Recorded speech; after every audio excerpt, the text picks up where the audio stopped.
So if you're someone who struggles creating consistent content for your social media, or maybe you're creating content, but it never looks as good as those other creators that you follow on social media, and you're wondering, how do I make my videos look as good as theirs? In this video, I want to show you how to create better looking aesthetic Instagram Reels and TikTok for your social media using just your iPhone and CapCut. So I've actually been creating more and more of this content as of recent because it's so easy and simple to edit and put together, and you can just film on a consistent basis and always have footage ready to use when you have new video ideas, rather than having to sit down and film a new video every time you want to create more content. So what I typically do is I will pick one day out of the week to actually film my entire day. So I'll film me in my home office working, I'll film myself working out, driving, playing with my dog, out on walks, or even out skiing, and just capture a ton of B-roll footage to use in future videos. This makes it super easy to just find content when I have a video idea and just go in and edit that stuff together, rather than having to sit down and batch record 20 short form videos. This makes it super easy to throw together a post in about 10 minutes. So some tips when you're filming with your iPhone: the first thing you want to make sure you do is you're filming it in 4K 30 frames per second. That's going to give you the highest quality video possible, and also the frame rate that the social media platforms recommend. The next thing you always want to make sure you do when you film your content is lock your exposure. So I actually typically underexpose my videos by at least -0.3. Sometimes if I'm in the gym, I'll even film down to like a -1 or -1.3, because what that does is it gives a very like underexposed look to the footage and kind of drowns out the shadows around you and just highlights you as the main focal point in the video. The next thing you want to make sure you do when you film this content is make sure your shots are aesthetically pleasing and symmetrical. So make sure that your camera is completely level, and it may just be the new software, but you actually have a level line on the iPhone now, which is really handy. But I just try to make sure that I'm shooting into something that has vertical lines or horizontal lines, so it's symmetrical, and I'm not shooting at an angle to where the lines are going across the screen at an angle, because then when you put the text on, then the text is going to be offline with the lines that are in the video. The next thing you can do is mess around filming at different focal lengths. So mess around filming at 0.5 zoom, even 0.7 zoom, or the 2x zoom. A lot of my content I film on the 0.7 because the normal zoom is maybe just a little too close, but then the 0.5 is way too far away and it shows a lot of extra things on the side. So the 0.7 is actually kind of a nice spot, but mess around and just kind of see what looks best with the video that you're filming. And then finally, if you're filming this content by yourself, you're probably going to need some sort of tripod to stabilize your phone and to level it out. You can pick one of these up off of Amazon for super cheap. I've been using this one for over a year and it works really, really great, but there's a ton of great options out there. And if you want my list to all the gear that I use to film content with my iPhone, it's actually linked down in the description below. It's completely free. The next thing you want to do when you're filming this content is you need to find a video or a song that you want to emulate. So the easiest way that I found to do this is I simply just scroll through my Reels feed, and I've kind of trained my Reels feed by now. When I'm scrolling through the content, I only consume and interact with the content that I really enjoy and kind of want to emulate. So I'm not spending a ton of time on content that I'm not going to recreate myself. That way I'm only seeing the things that I like and I kind of want to create similar content to. So once I found a video or a song that I want to use, I'll either save that video or I'll save that song. And some of the things that I look for when I'm choosing a song to use in my video is, number one, you want to try to find something that is trending. That's going to have the upwards arrow next to the icon of the song. And you want to try to find something that's also been used less than 10,000 times. That means it's kind of still up and coming. If it's used over 100,000 times or something crazy like that, then it's less likely that your content is really going to get pushed out to be in that top percentage of uses. But sometimes, even if a song has been used a ton of times and I just really like it and the other videos that I see being used with it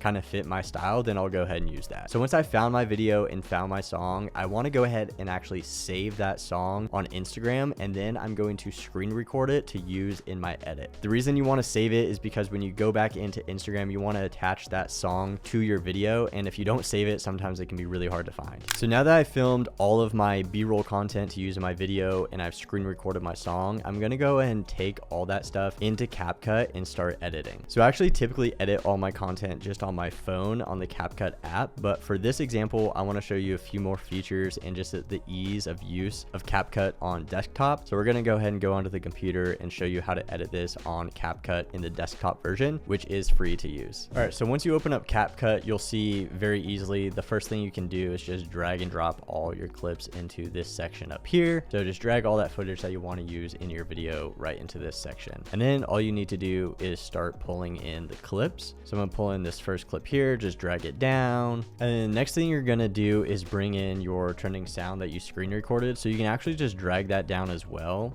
And then you want to right click on that and just hit extract audio. That's gonna pull the audio from the video, and then you can just delete the video part. Now you just have that trending audio. So we can go ahead and kind of trim that up to the beginning. So one of the biggest things you want to do when you're editing these videos is you want to actually make these cuts happen probably faster than you think. That's one of the biggest mistakes I see a lot of young creators and editors make, is they let their clips play on for too long. Most of the time, even like 2 seconds is too slow. I try to keep all my clips right around like 1 second, 1.5, or even faster. It just keeps the video moving. And really, when you think of these types of videos, most of the time they're only 10 seconds roughly. So you want to make sure those cuts happen quickly and it keeps the viewer's attention engaged. So for this one, I need to cut out a ton of the beginning. So again, these are going to be super quick cuts. Like that's only 0.2 seconds basically, and then it's going to be me dropping this tripod all the way down, and then it's going to be me putting the phone on there. And then obviously you can see a ton of the carpet and desk here, so I'm actually going to zoom in or like crop this in to better fit. So I'm just going to zoom in a little bit just until, oh, that's actually perfect, just so that the desk fills up the whole video. And you can see this text that's on this screen already. The way I actually get this text on the screen where it says editing software is I just do this all in my iPhone notes app. I'll just type out the notes, like the message that I'm trying to deliver to my audience in the notes app, and then I'll show you how to actually make it transparent in CapCut. So the first one that I want to do is the title. So I'm going to pull the title in on top of here and trim it to the first clip. The first thing you're going to do is crop the top and bottom of the notes because you don't want all that yellow stuff showing. And there's a little line in the center here, so you probably want that to be like the middle. So just try to get that to be like the center of the text. Hit confirm. Now this is looking good, but it's black, and we obviously don't want black over our video, so we need to remove that. So the way you cut out the black background, and the background has to be black for this to work, but over here where it says blending mode, you want to change this to screen, and that's going to remove the black from that graphic. So now it's just the white on there, and now we can go through and add the rest of them. So I'll just pull the rest of those screenshots over the video, do the same thing, crop it down, put the screen blend mode on there, and then it'll end up looking like this. Okay, so now that we have it all edited, I actually want to go through and kind of color correct and adjust some of the exposure on some of these clips. You'll probably notice a lot of these people, especially people in the gym filming gym content, the videos are really, really dark. I mentioned earlier how you can underexpose your video clips. One other thing you can actually do is just turn down the opacity on the video, and you'll see that makes it a lot darker. So I typically put it down right around about 50% opacity. That just makes the whole video a lot darker and kind of gives that cool, like, different aesthetic to it. The other thing I do a lot of the time is I'll actually go in and click adjustment here, and you want to drag this on top of your footage. And then a lot of the time I will go in and I'll go over to this HSL slider, and I'll click on the yellows, and normally I turn the yellows down in my footage like a lot. I just feel like that looks better. It's kind of a cool aesthetic when you turn down the yellows. So I'll typically turn down right around 70, and then you can kind of push the reds a little bit depending on like the video, but pushing the reds up typically makes these aesthetic style videos pop a little bit better. Then you can always kind of mess with the blues and stuff like that, but this is just a cool way where you can manipulate each individual color if you're trying to kind of change the look of your footage. So that's really the last thing I'll do here is, I edit the video to the beats of the music. I'll add in the text over the top of the screen, and then I'll change the color adjustments and exposure, and then you end up getting something that looks like this. Available at present. Please leave your message after the beep. Yeah, trendsetter. Whoa, league of my own, it don't get better. No, read what I wrote, I'm a bestseller. Yeah, reach for my goals, hit it dead center. Hit it dead center. So now that your video is done, ready to be exported, you want to go up, hit File, Export, and then these are the export settings that you want to use. So you're going to title your video, let's just say for video gear essentials. and then you can select the folder that you want to save this to. So you can save it to your desktop or a specific folder on your computer. And then you want to make sure that you export in 1080p. Again, this is going to be the most accepted file type by the social media platforms. So you want to film in 4K for the highest quality, but then export in 1080p because that's what it gets compressed and uploaded as on Instagram and TikTok and stuff like that. So select 1080p. Bitrate, you can just hit recommended. Codec, make sure it's H.264. Format, MOV. Frame rate, 30 frames per second.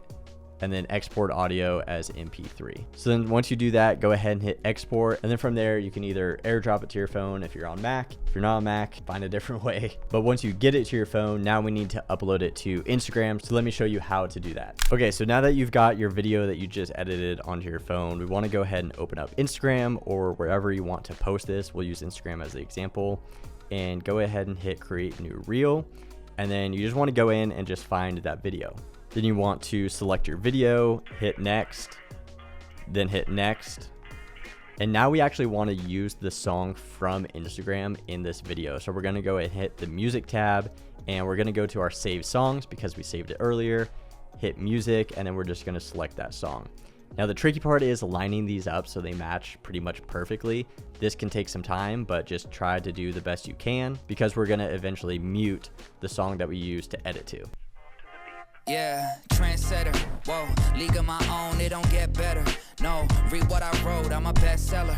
Yeah, reach for my goals, hit it. Okay, so we got the song added in there and matched up, and now we just want to make sure that the volume control for our camera audio is all the way down at 0, and then the audio from the actual song used from Instagram is at 100%. So go ahead and hit done, and then you're pretty much done from there. Just hit next, give yourself a good caption, and select a good cover to post, which I typically just use as that first initial shot with the title on the screen.